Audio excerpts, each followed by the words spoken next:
औज़ुबिल्लाहिमिनश्शैतानिर्रजीम बिस्मिल्लाहिर्रहमानिर्रहीम।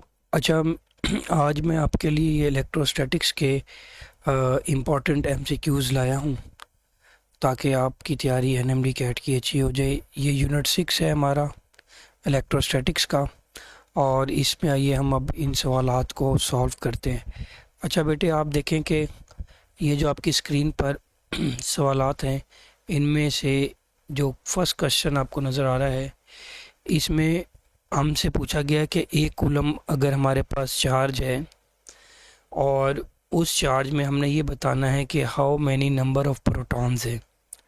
अच्छा, कभी एग्जामिनर आपसे नंबर ऑफ़ प्रोटॉन पूछ ले या नंबर ऑफ़ इलेक्ट्रॉन पूछ ले तो आपने इसको बड़ा सिंपली सॉल्व करना है एक फार्मूले से। जो फार्मूला हमारे पास आता है क्वांटाइजेशन ऑफ चार्ज से। क्वांटाइजेशन ऑफ चार्ज से हम ये जानते हैं कि चार्ज जब भी किसी ऑब्जेक्ट पे आता है तो वो एन ई आता है। अब हम ये कह सकते हैं कि अगर हमारे पास जितनी भी अमाउंट ऑफ चार्ज है तो उस अमाउंट ऑफ चार्ज में हम नंबर ऑफ़ इलेक्ट्रॉन्स मालूम कर सकते हैं। अच्छा, चूँकि इलेक्ट्रॉन पे चार्ज उतना ही होता है जितना प्रोटॉन पे होता है, तो हम इससे नंबर ऑफ़ प्रोटॉन भी मालूम कर सकते हैं। तो आज के बाद जब भी आपको चार्ज दिया हुआ हो तो और आपसे नंबर ऑफ़ इलेक्ट्रॉन या प्रोटॉन्स मालूम करने को बोले तो आप इसी से सॉल्व करेंगे। यहाँ से हम n को लैदा कर लेते हैं और ये हो जाएगा हमारे पास q डिवाइडेड बाई e। अब जैसे कि हमें दिया हुआ है कि q जो है वो 1 कूलम है, तो हम q की वैल्यू लिखेंगे 1 कूलम, और हमें पता है कि इलेक्ट्रॉन पर जो चार्ज होता है वो 1.6 10 की पावर -19 होता है। अच्छा बेटे, यहाँ पर एक और चीज़ आपने देखनी है कि यहाँ पर जब आप इसको डिवाइड करेंगे तो ये जो फाइनल रिज़ल्ट आएगा, कोशिश करें ये फाइनल रिज़ल्ट आप याद भी रखें। अगर आप 1/1.6 को सॉल्व करेंगे तो ये आ जाएगा आपके पास 6.25 10 की पावर 18 तादाद आ जाएगी। अच्छा, तो इसका मतलब ये हुआ कि हमारे पास एक कूलम में इतनी तादाद होती है, लेकिन आप अप्रॉक्सीमेट के लिए आप इसको याद रखें 6 मल्टीप्लाइड बाई 10 की पावर 18 इलेक्ट्रॉन्स या प्रोटॉन्स होते हैं। इसका फ़ायदा ये होगा कि अगर आपसे कभी भी पूछ लिया जाए, एग्जामिनर कह दे कि जनाब आप ये 2 कूलम पर बता दें। अब 2 कूलम पर बड़ा सिंपल है, 2 कूलम में कितने इलेक्ट्रॉन होंगे। जब आपको पता है कि एक कूलम में 6 मल्टीप्लाई बाई 10 की पावर 18 होते हैं तो आप उसको 2 से मल्टीप्लाई कर देना। इसी तरह अगर मैं कहूँ 10 कूलम में कितने हैं तो आप क्या करेंगे, ये जो आंसर आया ये तो हमारा एक कूलम के लिए आया है, तो आप इसको डायरेक्ट भी मेमोराइज़ करें 6 मल्टीप्लाई 10 की पावर 18 इलेक्ट्रॉन्स। तो फिर आप कितनी भी कूलम दिया हुआ हो तो आप उससे मल्टीप्लाई करके इलेक्ट्रॉन निकाल लें, क्योंकि एनएमडी कैट में आ जाता है। तो मैं ये कहूँगा कि फाइनली आपने इसको मेमोराइज़ भी कर लेना। अच्छा, नेक्स्ट क्वेश्चन की तरफ चलते हैं। यहाँ पर आप देखें तो आपको पता चल रहा है कि एक वो कहता है कि force of repulsion between 2 electrons at a certain distance is f। अब आप बजाय इलेक्ट्रॉनों के आप उनकी जगह एक प्रोटॉन्स रख दें, ठीक हो गया, सेम डिस्टेंस पर। अब उसने आपको कंफ्यूज करने के लिए मैस ऑफ प्रोटॉन दे दिया है, और वो कह रहा है कि मैस ऑफ प्रोटॉन जो है वो 1836 या आप यूँ कह लें 1836 टाइम्स इलेक्ट्रॉन के मैस से ज़्यादा है मैस ऑफ प्रोटॉन। अब एक बात याद रखें बेटे, जो इलेक्ट्रिक फोर्स होती है वो मैथ्स पे डिपेंड नहीं करती। इलेक्ट्रिक फोर्स का फार्मूला आपने पढ़ा है कि Q1 Q2 over are square. तो आप देख लें ये इंडिपेंडेंट ऑफ मैथ्स है, तो आप इसका आंसर क्या देंगे। क्योंकि पहले भी इलेक्ट्रॉन था, दो Q1 की जगह इलेक्ट्रॉन था और ये भी इलेक्ट्रॉन था, फिर बाद में सवाल में उसने कहा है कि इलेक्ट्रॉन को हमने हटा दिया, इधर Q1 की जगह बजाय इलेक्ट्रॉन के तो हमने प्रोटॉन लगा दिया। कहना ये चाह रहा है कि ये इलेक्ट्रॉन थे तो आप इसकी जगह प्रोटॉन लगा देंगे। लेकिन आप एक चीज़ को गौर करें कि की वैल्यू भी सेम है, डिस्टेंस भी कॉल एमसीक्यूज़ के सेम है, तो Q1 भी सेम है, क्योंकि प्रोटॉन, अगर हम इलेक्ट्रॉनों की जगह प्रोटॉन रख दें, इसको रिप्लेस कर दें प्रोटॉन से और इसको भी रिप्लेस कर दें, तो कोई असर नहीं आएगा, इसलिए हमारा आंसर एफ़ ही होगा। तो उम्मीद है ये सवाल भी आपको समझ आ गया होगा। तो यहाँ पे एक बात बहुत इंपॉर्टेंट एमसीक्यूज़ की याद रखें कि मैस पे डिपेंड नहीं करती, तो electric force is independent of the mass. Next question पर चलते हैं। अच्छा, इस टाइप का क्वेश्चन अगर आ जाए तो आपने कंफ्यूज नहीं होना। अगर आपके पास एक हॉलो मेटल है, स्फेयर है, और उसका रेडियस आपको 5 सेंटीमीटर दे दिया गया है, और वो कहता है कि उसकी सरफेस के ऊपर, जैसा कि यहाँ पे दिया हुआ है 10 वोल्ट दिया हुआ है, अब वो कहता है पोटेंशियल बताएं 2 सेंटीमीटर। अब यहाँ पे सिर्फ आपने ये देखना है कि कहीं आपको एक मेटेलिक सफ़ेयर दे दिया गया है, फ़र्ज़ कर लें यहाँ पर आपको एक मेटेलिक सफ़ेयर दे दिया गया है, और वो कहता है कि इसकी सतह पर 10 वोल्ट आ गया है। आप हमेशा याद रखें कि अगर हमारे पास कोई मेटेलिक सफ़ेयर है और उसकी सतह पर जितना भी वोल्टेज आ जाएगा, उतना ही वोल्टेज उसके अंदर आएगा।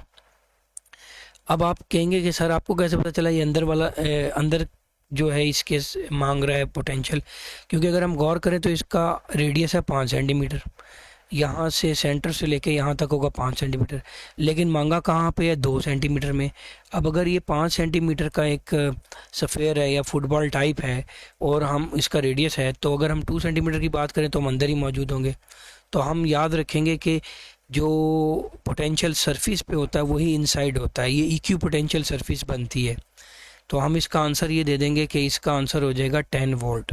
लेकिन अब बच्चा एक सवाल पूछ सकता है कि सर अगर वो कहता है कि ये आप बताएं ऑन द सरफेस, तो ऑन द सरफेस तो आपको खैर दिया हुआ है, लेकिन आउटसाइड द सरफेस बताएं, तो आउटसाइड द सरफेस ये बिल्कुल ऐसे बिहेव करता है जैसे पॉइंट चार्ज। तो हमेशा याद रखें कि आपने आउटसाइड द सरफेस जब मालूम करना है तो आपने पोटेंशियल का ये वाला फार्मूला इस्तेमाल करना है। फ़िलहाल हमारा क्वेश्चन तो वो नहीं है, लेकिन फिर भी मैं आपको समझा रहा हूँ कि आउटसाइड आपने Q बाई R करना है। अच्छा, नेक्स्ट क्वेश्चन पर चलते हैं। वो कहता है कि अगर हमारे पास 40 इलेक्ट्रॉन वोल्ट है, energy is required to move a charge of 1 coulomb between 2 points, the potential difference between the 2 point. इसमें इतना परेशान होने की बात नहीं है, हमें पता है कि पोटेंशियल डिफरेंस बराबर होता है वर्क डन ओवर चार्ज। अब वर्क हमें दिया हुआ है, बेसिकली जो एनर्जी दी होती है, एनर्जी दे दे एग्ज़ाम में तो वो वर्क ही होता है, तो हम इसको U ओवर Q भी कह सकते हैं। अच्छा, यहाँ पर आप एक और चीज़ देखें कि यहाँ पर आप कह रहा है 40 इलेक्ट्रॉन वोल्ट है। अब 40 इलेक्ट्रॉन वोल्ट जो है वो किसके बराबर हो जाएगा, और चार्ज कितना है, वो 1 कूलम है। तो बेटे यहाँ पर आपने बस इलेक्ट्रॉन वोल्ट को कन्वर्ट करना होगा किस में, जॉल में। अब 40 तो 40 लिख दिया, इलेक्ट्रॉन वोल्ट की जगह 1.6 10 की पावर -19 जॉल लिख दिया, और नीचे आ गया 1 कूलम। अगर हम 40 को 1.6 से मल्टीप्लाई करेंगे तो ये आ जाएगा हमारा 64। तो हमारा आंसर आ जाएगा 64 10⁻⁻19 जॉल पर कूलम, और ये हो जाएगा 64 10⁻⁻19 जॉल पर कूलम जो होता है वो वोल्ट होता है। तो हम कहेंगे कि बेसिकली हमारा जो आंसर है वो 64 मल्टीप्लाइड बाय, ये मैं ऑप्शन को सही कर देता हूँ, ये ऑप्शन थोड़ी गलत लिखी हुई है, 10⁻⁻19 वोल्ट। तो ये हमारा आंसर हो गया है। तो इस टाइप का सवाल भी आप याद रखें कि अगर आपको वर्क दिया हुआ है या एनर्जी दी हुई है और चार्ज दिया हुआ है, बस उसको डिवाइड करके पोटेंशियल डिफरेंस मालूम कर ले। लेकिन बाज़ औक़ात क्या होता है कि वो वोल्ट में आंसर देने की बजाय इलेक्ट्रॉन वोल्ट में दे देता है। अगर इलेक्ट्रॉन वोल्ट में दे दे तो फिर तो बहुत आसान हो जाता है, फिर आपको जॉल में कन्वर्ट करने की ज़रूरत ही नहीं थी। ठीक हो गया। तो आप कह सकते थे कि लेकिन वोल्ट में निकालना ही आपको पड़ेगा, बिला आखिर पोटेंशियल डिफरेंस को तो आप वोल्ट में मालूम ही करेंगे, तो इसीलिए इलेक्ट्रॉन वोल्ट को मैंने जॉल में किया है। रहने दे, वो जो मैं कहना चाह रहा था ना वो इस पर अप्लाई नहीं होगा। नेक्स्ट क्वेश्चन पर चले। अच्छा, ये सवाल, इस टाइप का सवाल एंटी टेस्ट में आ चुका है पहले भी। अब बेटे इसमें ये देखें कि वो कहता है कि एक न्यूक्लियस दे देगा आपको। अच्छा, ये सवाल को आपने बड़े शॉर्टकट वे में सॉल्व करना है, क्योंकि जितना टाइम बचा सकते हैं बचाएं एंटी टेस्ट में। अब वो कहता है कि एक न्यूक्लियस है, गोल्ड का हो चाहे सिल्वर का हो, जिसका भी हो, कोई भी न्यूक्लियस आपको दे देगा, बस आपने उसका एटॉमिक नंबर देखना है। एटॉमिक नंबर 79 है। तो याद रखिए जनरल फार्मूला या इसका शॉर्टकट ये है कि जब भी हमें कोई न्यूक्लियस दिया जाएगा तो न्यूक्लियस का, हमसे अगर वो पूछता है इलेक्ट्रिक फील्ड बता दे, तो किसी भी न्यूक्लियस की इलेक्ट्रिक फील्ड जो है वो बराबर होगी बेसिकली के उसका atomic number multiplied by charge divided by R square. अगर हम देखें तो के तो खैर हम के ही रखेंगे, लेकिन एटॉमिक नंबर हमारा क्या है इस वक्त 79। तो 79 मल्टीप्लाइड बाय के, मैंने असल में z की वैल्यू 79 पहले कर दिया, रीअरेंज कर दिया। 79 के E divided by R square. पहले आप इसको थोड़ा सा रोक कर देखें, अगर कोई और न्यूक्लियस आप सपोज कर लें, 2-3 पीरियोडिक टेबल में से निकाल लें और फिर आप उसको सॉल्व करें। बाज़ का ये आंसर यूँ भी लिखा हो सकता है, 79 के की वैल्यू क्या हो जाएगी 1/4 पाई एप्सिलॉन। तो नीचे आ जाएगा 4 पाई एप्सिलॉन, तो के नहीं हुआ बल्कि के की value 1/4 pi epsilon E by R square आपका आंसर आ जाएगा। तो फिलहाल इसका आंसर क्या हो गया हमारे पास 79 के ई ओवर आर स्क्वायर। अच्छा बेटे, नेक्स्ट क्वेश्चन पर चलें। इस क्वेश्चन को भी आप ज़रा तवज्जो से समझें। वो कहता है कि electric potential due to a nucleus of hydrogen atom. अच्छा ये देखें, ये कहता है कि इतने डिस्टेंस पे जो है वो 27.2 वोल्ट है। अब ये किसका डिस्टेंस है? ये बेसिकली है ये डिस्टेंस दिया हुआ है और और वोल्टेज हमें दे दिया गया हाइड्रोजन का। लेकिन वो कह रहा है कि अगर हमारा डिस्टेंस सेम हो लेकिन बस हम हाइड्रोजन को रिप्लेस कर दें हीलियम से। अब आप सवाल को पहले समझे, हाइड्रोजन को उसने हीलियम में रिप्लेस कर दिया है। अब हम हाइड्रोजन का न्यूक्लियस देखते हैं क्या होता है। हाइड्रोजन के न्यूक्लियस में एक प्रोटॉन होता है, ठीक हो गया। लेकिन हीलियम जो होता है उसमें 2 प्रोटॉन होते हैं। अब इसका मतलब है इस पे जो चार्ज है Q हाइड्रोजन पे वो E है, ये हाइड्रोजन है और ये हीलियम है। अब हीलियम पर बेटे कितने चार्ज हो जाएगा? 2E हो जाएगा। इसका मतलब क्या हुआ? हालांकि डिस्टेंस दोनों का उसने सेम कहा है, उसने कहा है कि इस मुकाम पर पोटेंशियल बताएं, इस मुकाम पर पोटेंशियल दे दिया उसने। अगर आप थोड़ा सा गौर करें तो सिर्फ एक चीज़ में तब्दीली आई है और वो क्या हुई है कि ये जो अमाउंट ऑफ चार्ज है ये E से 2E हो गई है जब हाइड्रोजन से हीलियम में कन्वर्जन हुई है। अब हम देखते हैं कि जो पोटेंशियल का है उसका फार्मूला क्या होता है। वो फार्मूला होता है बेसिकली के क्यू बाय आर या 1/4 pi epsilon Q by R, के क्यू बाय आर। लेकिन आप देखें तो सिर्फ इस सवाल में क्यू की वैल्यू तब्दील हो रही है। अगर आप गौर करें तो क्यू डबल हो गया तो वोल्टेज भी डबल हो जाएगा। यहाँ से हम रिलेशन निकाल सकते हैं कि पोटेंशियल का डायरेक्ट ताल्लुक है चार्ज के साथ। तो अगर उसका 27 था हाइड्रोजन का, हम कहते हैं जी हाइड्रोजन का जो था वो जैसा कि मेंशन है 27.2 वोल्ट है, तो हीलियम का कितना हो जाएगा? हीलियम का इसका डबल हो जाएगा। तो ये हो जाएगा 27 को डबल कर दें तो तकरीबन 54.4 वोल्ट आपका आंसर आ जाएगा। तो सवालात को पहले गौर से देखें, चाहे आप इसको रोक कर देख लें, कोशिश करें कि इस सवाल को रोक दिया करें और ख़ुद से सॉल्व करें। मैंने तो सोल्यूशन किया हुआ है, पहले आप खुद से करने की कोशिश करें। अगर ना हो तो फिर इसको आगे चलाकर वीडियो को देख लें। जितना आप सवाल को समझेंगे, रोकेंगे, रोक कर देखेंगे तो उतना आपकी प्रैक्टिस ज़्यादा होगी। मेरे सोल्यूशन को बाद में देखें, ठीक हो गया। अच्छा बेटे, वो कहता है कि if E is the electric intensity of an electrostatic field then the electrostatic energy density is proportional to. असल में जो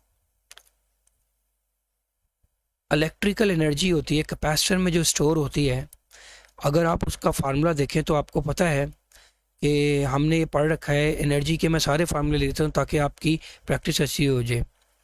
यहाँ पर इससे मुराद कैपेसिटर है, इस सवाल में मेंशन मैं कर देता हूँ कि ये कैपेसिटर की बात कर रहा है। अच्छा बच्चों, यहाँ पर देखो कि कैपेसिटर जो है उसकी एनर्जी का फार्मूला, सारे फार्मूले लिखूंगा और ये फार्मूले अगर आपको आते हैं तो इंशाल्लाह आपका एनर्जी वाला सवाल सॉल्व होगा। और आमतौर पे एनएमडी कैट में ये सवाल ज़रूर आता है, नम्स के पेपर में भी आ जाता है और मुख्तलिफ एंटी टेस्ट में भी। ये एनर्जी का फार्मूला हाफ क्यू वी, ये फार्मूला भी मैंने क्लासरूम में बताया हुआ है। और एक और फार्मूला होता है हाफ सी वी स्केयर, क्योंकि हमने क्यू की वैल्यू डाल दी सी वी, तो ये सी वी स्केयर हो गया।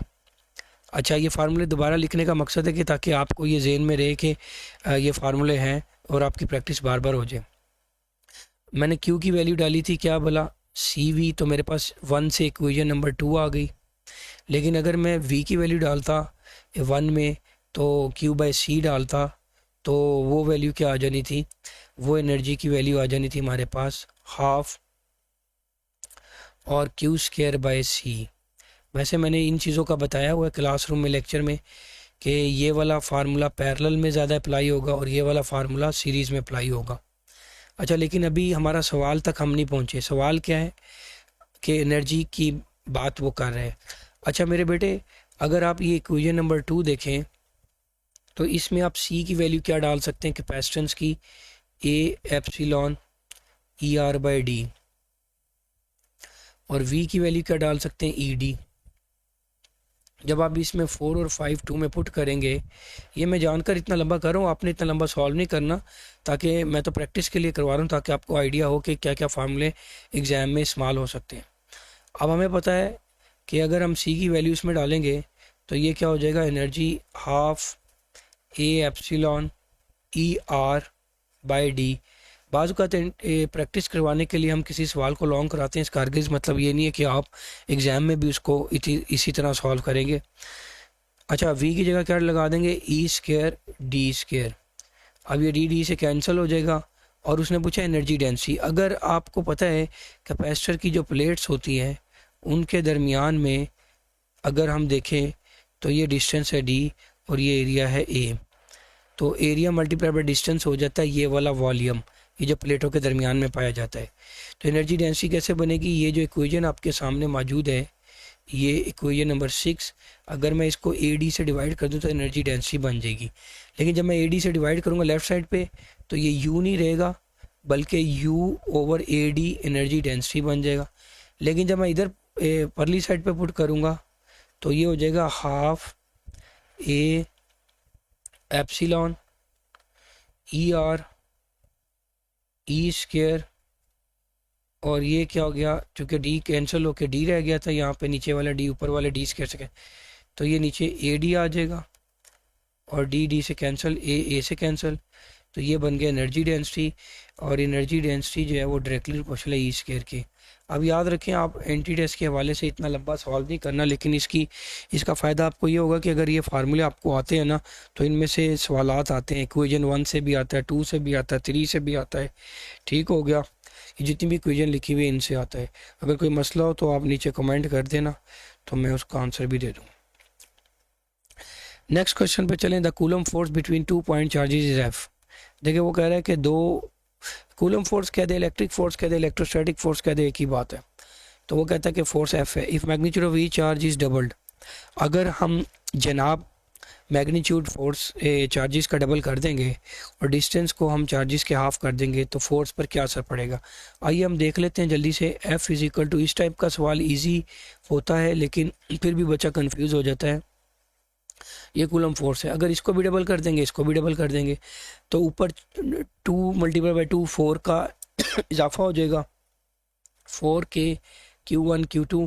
असल में मैंने जो डबल डबल किया तो डबल डबल मल्टीप्लाई होकर 4 हो गया। अच्छा, आर स्केयर है तो आर स्केयर को आधा करना है तो आर बाई 2 का स्केयर कर दें,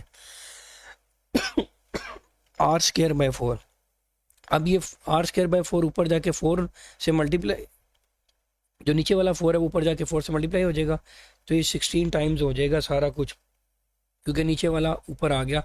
तो 16 के Q1 Q2 by are square, तो हम कहेंगे 16 एफ इसका आंसर है। अच्छा मेरे बेटे नेक्स्ट क्वेश्चन पे चलते हैं हम। A capacitor of charges, a capacitor charges and discharges. अच्छा मैंने हमेशा आपको क्लासरूम में बताया है एक्सपोनेंशियली होता है। चार्जिंग की इक्वेशन क्या है, मैं यहाँ पे लिख देता हूँ ताकि आपको याद भी रहे।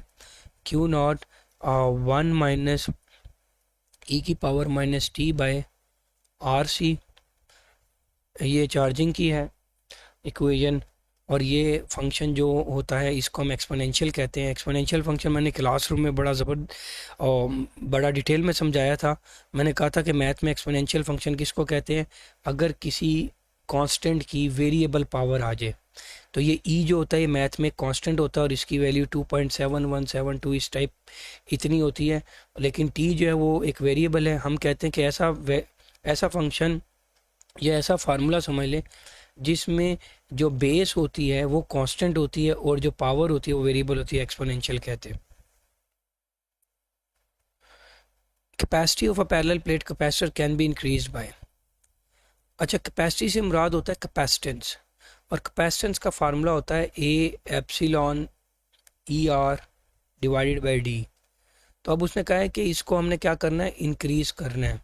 तो हम डिस्टेंस बिटवीन प्लेट्स को कम करेंगे।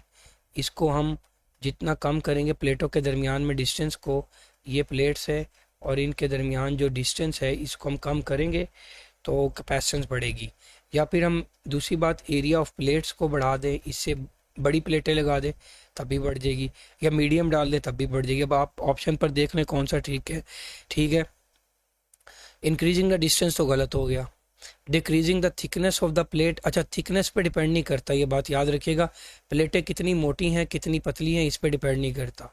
Increasing the thickness of the plate, अच्छा इस पर भी डिपेंड नहीं करता। Decreasing the distance between the plates, हाँ तो डिस्टेंस को कम करेंगे तो कैपेसिटेंस बढ़ जाएगी। तो हमारा आंसर ये वाला दुरुस्त है। आओ जनाब अगले सवाल पर। The electric intensity at infinite distance from the point charge. देखें बेटे हमारी किताब में और हमारे एमडी कैट में जो है आ, 3 किस्म की इलेक्ट्रिक इंटेंसिटी बयान की गई है आम तौर पर, और उसमें एक पॉइंट चार्ज है, एक इनफाइनाइट शीट है और बिटवीन पैरेलल प्लेट्स है। लेकिन फ़िलहाल हमारा सवाल कौन सा है, वो है पॉइंट चार्ज का। तो पॉइंट चार्ज वाला सवाल तो वैसे ही बड़ा आसान होता है, तो आप उसका इतना टेंशन ना लिया करें। इसमें वो कहता है कि इलेक्ट्रिक इंटेंसिटी बताएं।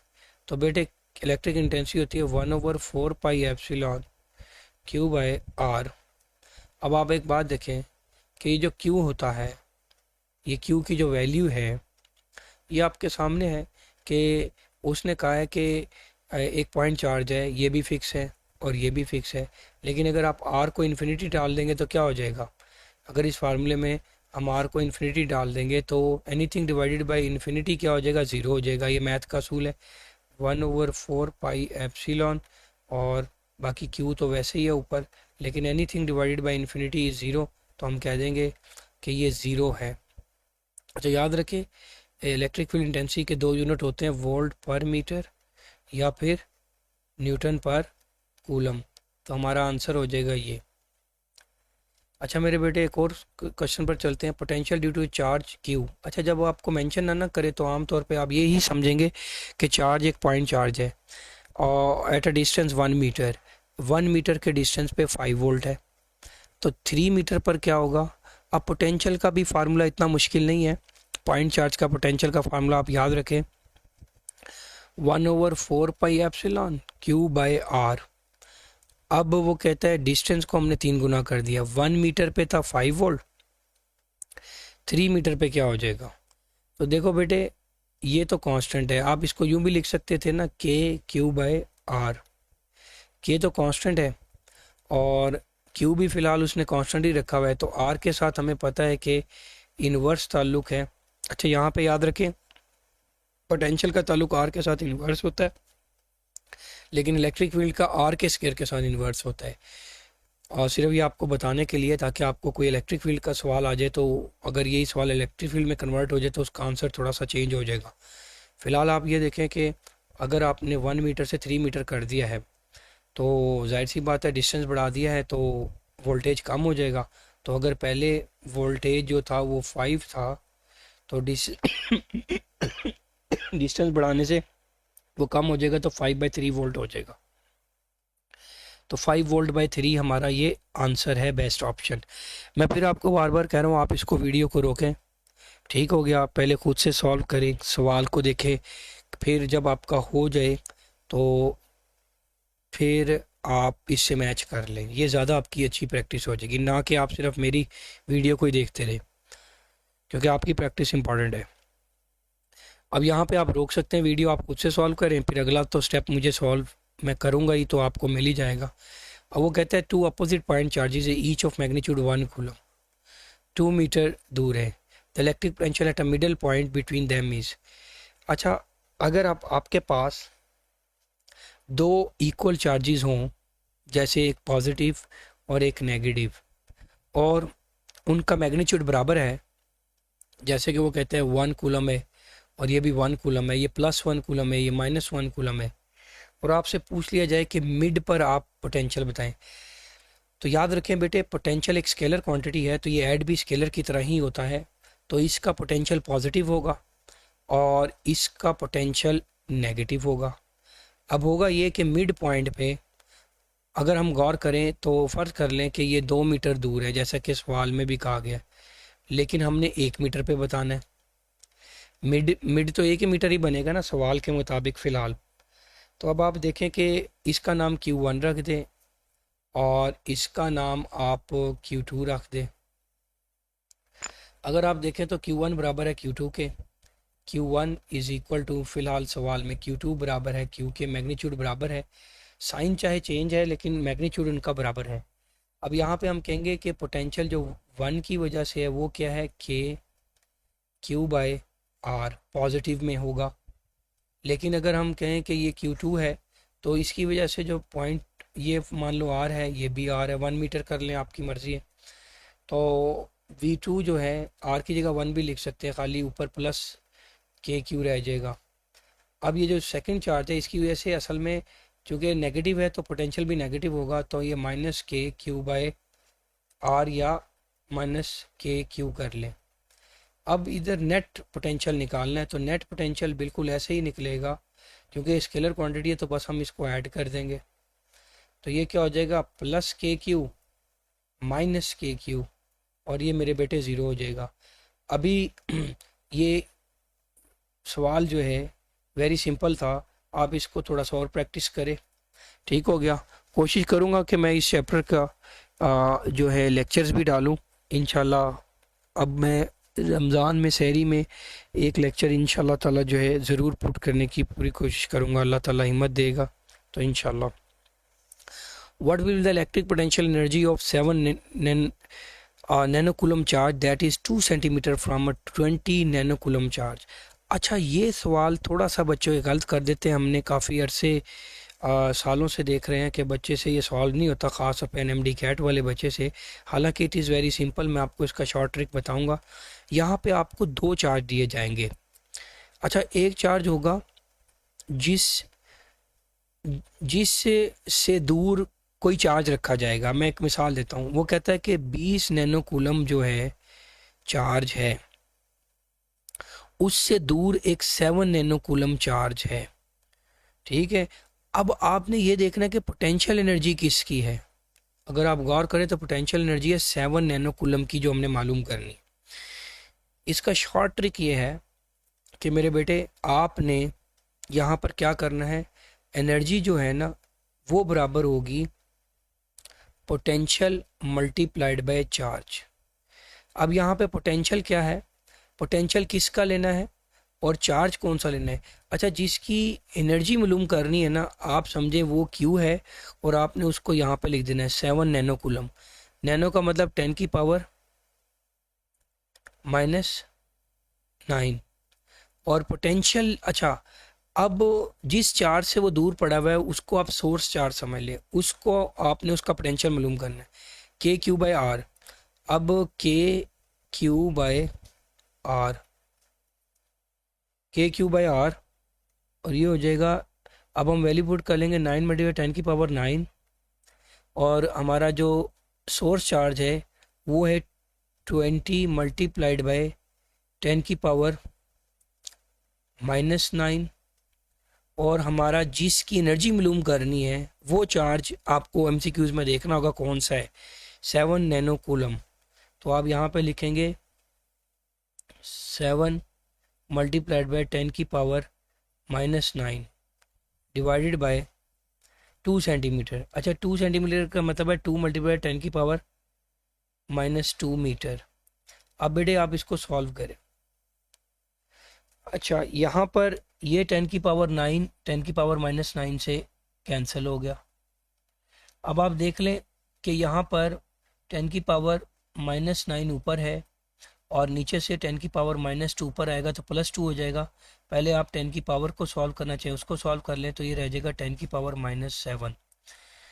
अब ये 9 है और ये 20 है और ये 7 है। 20 को 7 से मल्टीप्लाई करें तो 140 हो गया। 140 को 9 से मल्टीप्लाई करें तो आप इसको देखें 90 और ये तकरीबन हो गया आपके पास। अच्छा, 140 को मल्टीप्लाई करना है 0 6 12।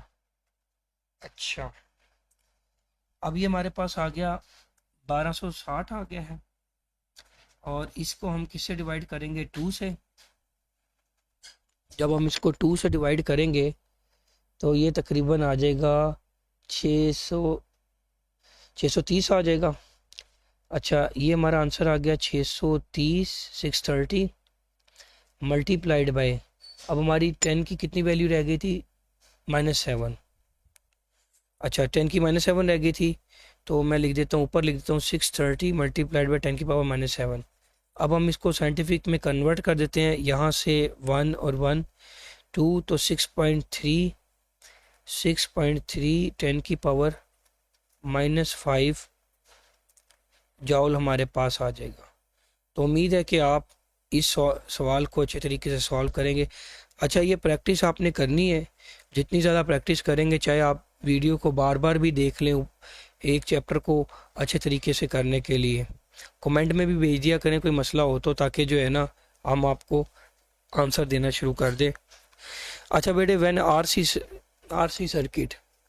RC circuit is connected across battery amount of charge deposited on plate. ये तो हमने क्लासरूम में बहुत ही डिटेल में किया हुआ है कि जब RC टाइम गुजरता है तो 63% ऑफ इक्विलिब्रियम चार्ज स्टोर होता है। अच्छा, नेक्स्ट क्वेश्चन पर चले तो इसका आंसर हो जाएगा 0.63। असल में हम पूरा लिख सकते हैं 0.63 इंटू Q0। Q0 होता है मैक्सिमम चार्ज, तो इसका आंसर है 0.63 Q0। The net charge on capacitor. अच्छा, नेट चार्ज उस पर ज़ीरो होता है। आपको ये पहले भी बताया हुआ है कि जब कैपेसिटर चार्ज होता है तो जितना पॉजिटिव होता है उतना ही नेगेटिव इस पे आता है, तो इसलिए जो है ना चार्ज स्टोर ज़ीरो हो जाता है, टोटल चार्ज स्टोर। क्योंकि +Q -Q जब हम इसको बैटरी से लगाते हैं तो नेट चार्ज बिल्कुल ज़ीरो हो जाता है, क्योंकि मैग्नीट्यूड बराबर है लेकिन बस साइन अपोजिट है। The increase in capacitance capacitor due to the presence of dielectric. अब देखिए, कैपेसिटर की कैपेसिटेंस जो है वो डाइलेक्ट्रिक की प्रेजेंस की वजह से क्यों होती है, हमने आपको बता चुके हैं, इलेक्ट्रिक पोलराइजेशन होती है। असल में जब हम बीच में कोई डाइलेक्ट्रिक रखते हैं ना, कैपेसिटर के बीच में कोई भी डाइलेक्ट्रिक रखते हैं तो वो पोलराइज हो जाता है। उसके पोलराइज होने की वजह से जो है एक सिरा नेगेटिव एक पॉजिटिव बन जाता है, नेगेटिव और पॉजिटिव बन जाता है और इलेक्ट्रिक फील्ड कम हो जाती है। जब इलेक्ट्रिक फील्ड कम हो जाती है तो वोल्टेज भी कम हो जाता है, क्योंकि इलेक्ट्रिक फील्ड बराबर है V/D के, तो वोल्टेज भी कम हो जाता है। और C बराबर है Q/V के, तो जब वोल्टेज कम होता है तो कैपेसिटेंस बढ़ जाती है। इसमें अगर कोई मसला होगा तो मैं इसका टॉपिक भी बना दूंगा आपको। NMD कैट के हवाले से जो भी टॉपिक में मसला हो आप बता सकते हैं, हम उसका इंशाल्लाह लेक्चर बनाकर भी डालेंगे। वैसे तो अपनी तरफ से भी डालेंगे, लेकिन अगर किसी टॉपिक की समझ नहीं आ रही वो भी हम इंशाल्लाह ताला आपको आपकी ख्वाहिश के मुताबिक डाल दिया करेंगे। अच्छा, surface charge density. Surface charge density basically क्या होती है ये हमने आपको बताना है। फ़िलहाल एक सवाल रह गया, सॉरी, ये हम ऊपर आ जाएं पहले। The electric force between two neutrons, देखें न्यूट्रॉन्स पे तो चार्ज ही नहीं होता, तो चार्ज नहीं होगा तो इलेक्ट्रिक फोर्स ही नहीं होगी, तो इसका तो आंसर ज़ीरो है। अच्छा, surface charge density of a charge, देखिए मेरे बेटे अगर आप हाई लेवल पर फिज़िक्स पढ़ेंगे तो आपको नेक्स्ट क्लासेस में फ़िज़िक्स पढ़ेंगे तो आपको डेंसिटी की तीन इकसाम बताई जाएंगी। अगर किसी चीज़ को लेंथ से डिवाइड करें तो वो भी डेंसिटी होती है, किसी चीज़ को एरिया से डिवाइड करें वो भी डेंसिटी होती है, किसी चीज़ को वॉल्यूम से डिवाइड करें वो भी डेंसिटी होती है। लेकिन सरफेस डेंसिटी ये होती है टू डायमेंशनल डेंसिटी। अगर ऑब्जेक्ट की सिर्फ टू डायमेंशनल है, जो उसकी डायमेंशन है या वो है ही टू डायमेंशन, तो फिर हम कहते हैं इसको सरफेस डेंसिटी। और ये होता है चार्ज ओवर एरिया, इसको हम कहते हैं लीनियर डेंसिटी, और इसको कहते हैं वॉल्यूमेट्रिक डेंसिटी। तो आप इसको याद रखेंगे। मसलन अच्छा बच्चे कहते हैं कि सर ये लीनियर डेंसिटी क्या होती है? अगर ऑब्जेक्ट है ही वन डायमेंशनल, जैसे एक धागा है उसके ऊपर अगर चार्ज आ जाए तो हम उसको कहेंगे कि चार्ज ओवर लेंथ, ये इसकी वन डायमेंशनल डेंसिटी है।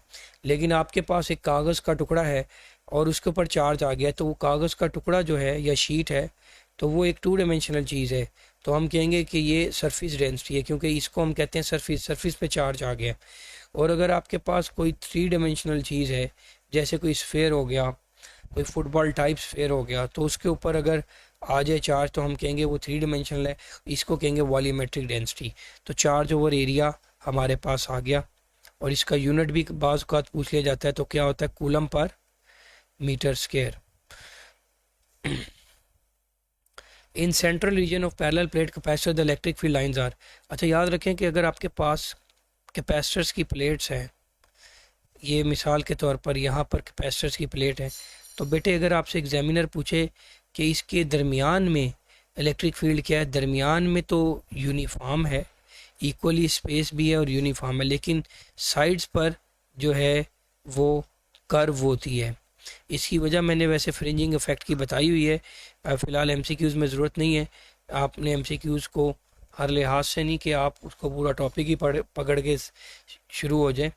तो आप याद रखें कि इसकी जो है हम कहते हैं कि ये पैरेलल है। ये देख लें दरमियान वाला हिस्सा जो है इसमें इलेक्ट्रिक फील्ड जो है वो पैरेलल है। पैरेलल से मुराद है सारी की सारी आपको राइट की तरफ नज़र आ रही होगी, तो पैरेलल है। When capacitor are connected in a parallel combination, याद रखें मैंने आपको बताया भी हुआ है और मैं इंशाल्लाह इस पर लेक्चर भी डालने वाला हूँ जल्दी। तो कैपेसिटर जो होता है जब उनको पैरेलल में कनेक्ट करते हैं तो होता यह है कि कैपेसिटेंस इंक्रीज़ हो जाती है और जो चार्ज होता है वो कैपेसिटेंस के साथ ताल्लुक़ में होता है। तो पहली बात भी दुरुस्त है। अच्छा अगर हम इसको इसमें कनेक्ट कर दें, ये तो हमें पता है कि वोल्टेज जो है वो ये तीन कैपेसिटर हैं, इनको मैं बैटरी के साथ कनेक्ट कर देता हूँ। अब ये वोल्टेज है, सबको वोल्टेज V मिलेगा, V और V, लेकिन ये C1 है, ये C2 है और ये C3 है। अब हम जानते हैं Q is equal to CV। अब चूँकि वोल्टेज कांस्टेंट है तो हम ये कहेंगे कि चार्ज उसको ज़्यादा मिलेगा जिसकी कैपेसिटेंस ज़्यादा होगी। मसलन फ़र्ज़ कर लें ये 1 माइक्रोफेरेड है, ये 2 माइक्रोफेरेड है और ये 3 माइक्रोफेरेड है। तो पैरेलल में क्या होगा, जो सबसे ज़्यादा कैपेसिटेंस वाला होगा उसको वोल्टेज ज़्यादा मिलेगा। When the molecules of the dielectric under the action of electric field becomes dipoles, then the dielectric is said to be। असल में डाइलेक्ट्रिक से मुराद है वो जो इंसुलेटर हम रखते हैं प्लेटों के बीच में या कैपेसिटर की प्लेटों के बीच में, तो वो पोलराइज हो जाता है। ये सवाल वैसे पहले भी गुजर गया है, इस टाइप का रिपीट हो गया, सॉरी फॉर दैट। अच्छा, the energy store in the capacitor can be found by using the formula. अच्छा आपको पता होगा कि एनर्जी का फार्मूला जो होता है कैपेसिटर की वो होता है बेसिकली हाफ CV²। तो यहाँ पे इस फार्मूले को ज़रा गौर करें। W से मुराद वैसे एनर्जी ही है, तो 0.5 का मतलब क्या हो गया, हाफ, और ये CV² हो गया। बाकियों में 2 दफ़ा स्क्वायर आया है, ऊपर वाला इसलिए गलत है, इसमें 2 दफ़ा स्क्वायर आ गया, और 0.25 CV ये भी नहीं है। तो आप देख सकते हैं कि ये आंसर बिल्कुल स्ट्रेट फॉरवर्ड है। The potential gradient between the two charge plates having separation of 0.5 centimetre. Potential difference अच्छा, पोटेंशियल ग्रेडियंट का सवाल बच्चे आपने याद रखना है, ये भी काफ़ी ज़्यादा पूछे जाने वाला क्वेश्चन है। पोटेंशियल ग्रेडियंट कुछ भी नहीं है। ग्रेडियंट का मतलब होता है किसी भी चीज़ को आप डिस्टेंस से डिवाइड करें तो वो उसका ग्रेडियंट बन जाता है। अब पोटेंशियल ग्रेडियंट का मतलब पोटेंशियल डिफरेंस को हमने डिस्टेंस से डिवाइड कर दिया। अब पोटेंशियल डिफरेंस हमें कितना दिया हुआ है? हमें दिया हुआ है 12 वोल्ट, और ये कितना है? 0.5 सेंटीमीटर। सेंटीमीटर का मतलब होता है 10⁻⁻² मीटर। ये ऊपर चला जाएगा। 12 volt multiplied by 10⁻² divided by 0.5।